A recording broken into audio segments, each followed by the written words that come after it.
Assalamualaikum warahmatullahi wabarakatuh. Tabipun. Hai kalian semua, perkenalkan nama saya Novi Yuniarti.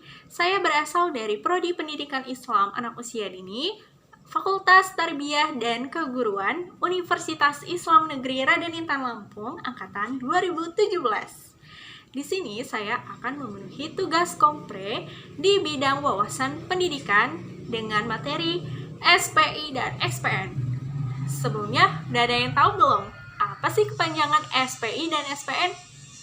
Ya, SPI adalah Sistem Pendidikan Islam dan SPN adalah Sistem Pendidikan Nasional. Apa sih masing-masing pengertian SPI dan SPN tersebut? Yuk simak video berikut. Jadi, pengertian SPI atau Sistem Pendidikan Islam menurut beberapa para ahli ialah keseluruhan dari bagian-bagian yang saling bekerja sama atas unsur-unsur yang disusun secara teratur dan saling berkaitan dalam rangka membentuk manusia yang berkepribadian muslim yang berdasarkan nilai-nilai ajaran agama Islam yang berdasarkan pula pada Al-Quran dan As-Sunnah. Jadi, maksudnya di sini ialah membentuk karakter manusia berdasarkan atau didasari oleh Al-Quran dan As-Sunnah sehingga membentuk menjadi kepribadian yang muslim. Untuk selanjutnya, pengertian SPN, Sistem Pendidikan Nasional. Nah, dalam pengertian sistem pendidikan nasional ini ialah, menurut beberapa para ahli, ialah sistem pendidikan yang dibawa oleh orang-orang barat terasimilasi dengan sistem pendidikan Islam yang telah berkembang di Nusantara akhirnya menjadi satu sistem pendidikan, yaitu sistem pendidikan nasional.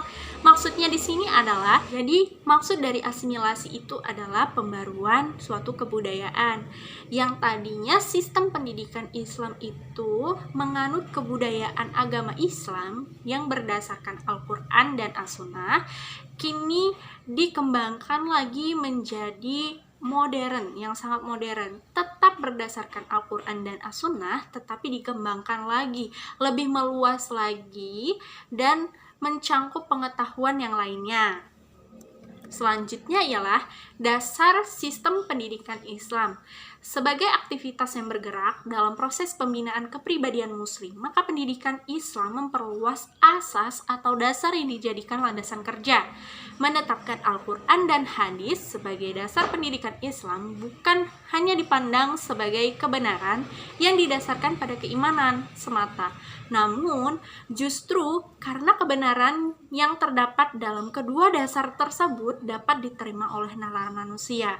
Jadi, dasar sistem pendidikan Islam ini tetap berdasarkan Al-Quran dan hadis, dikarenakan itu sudah mampu membuktikannya dan tertuang di dalam Al-Quran dan hadis tersebut, dan dapat juga dinalar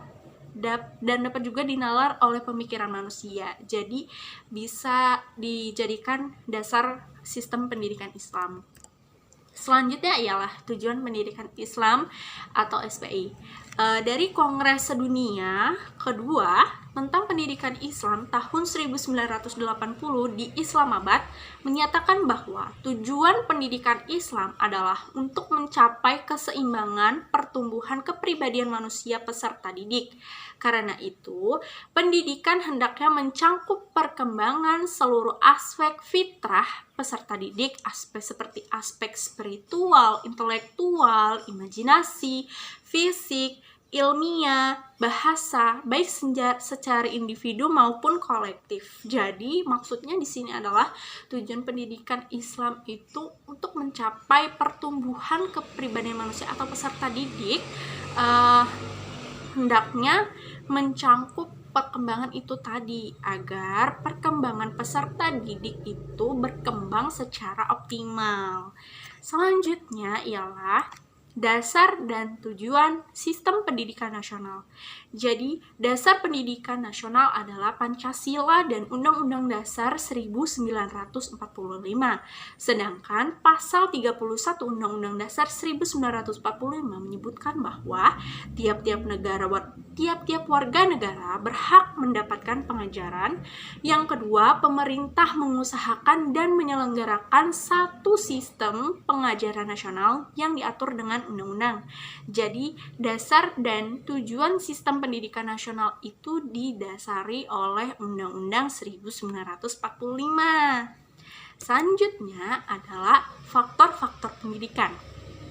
Nah, dalam aktivitas pendidikan, ada beberapa faktor pendidikan yang dapat membentuk pola interaksi atau saling mempengaruhi. Adapun faktor pendidikan tersebut meliputi adanya di sini. Ada faktor tujuan, ada faktor tenaga pendidik, ada faktor peserta didik, ada juga faktor metode pendidikan, dan ada pula faktor lingkungan. Nah, selanjutnya ialah jenis dan jenjang pendidikan dalam sistem pendidikan Islam dan sistem pendidikan nasional.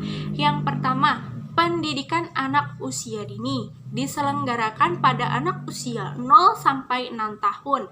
Di sini pendidikan ditempuh dengan 3 cara, yaitu yang pertama adalah pendidikan formal, informal, dan non-formal. Pendidikan formal ialah taman kanak-kanak atau TK, Raudatul Atfal atau RA, dan yang kedua pendidikan informal ialah pendidikan berbentuk pendidikan keluarga atau pendidikan lingkungan. Dan pendidikan non-formal itu adalah kelompok bermain, KB, atau taman penitipan anak. Yang kedua, ada pendidikan dasar. Pendidikan dasar diselenggarakan bagi anak usia menengah. Pendidikan dasar terbentuk dari sekolah dasar, SD, madrasah ibtidaiyah, MI, atau bentuk lain sederajat serta sekolah menengah pertama atau SMP serta madrasah sanawiyah. Dan yang terakhir yaitu adalah pendidikan menengah merupakan lanjutan pendidikan dasar. Pendidikan menengah ke atas terdiri dari pendidikan menengah umum dan pendidikan menengah kejuruan. Nah, pendidikan menengah berbentuk sekolah, yaitu yang pertama adalah SMA, sekolah menengah atas. Yang kedua ialah sekolah menengah kejuruan. Yang ketiga adalah madrasah aliyah. Yang keempat ada madrasah aliyah kejuruan. Dan satu lagi ada ayat dan hadis yang berhubungan dengan anak usia dini, mungkin tidak sangat berhubungan namun ada kemiripan dan saling berhubungan dengan pendidikan, yaitu surat At-Taubah ayat 122 yang bunyinya A'udzubillahi minasyaitonirrajim, bismillahirrahmanirrahim, wa ma kanal mu'minuna liyanfiru kaffah falawla nafara min kulli firqatin minhum ta'ifatul liyatafaqqahum fid dini waliyunziru qaumahum idza raja'u ilaihim la'allahum yahzarun. Sadaqallahul azim, yang artinya dan tidak sepatutnya orang-orang mukmin itu semuanya pergi ke medan perang. Mengapa sebagian dari setiap golongan di antara mereka tidak pergi untuk memperdalam pengetahuan agama mereka dan untuk memberi peringatan kepada kaumnya apabila mereka telah kembali agar mereka dapat menjaga dirinya. Nah, itu tadi yang sudah dapat saya jelaskan tentang sistem pendidikan Islam dan sistem pendidikan nasional. Sebelum dan sesudahnya, jika ada kekurangan dalam penjelasan tersebut, saya mohon maaf dan saya akhiri. Wassalamualaikum warahmatullahi wabarakatuh.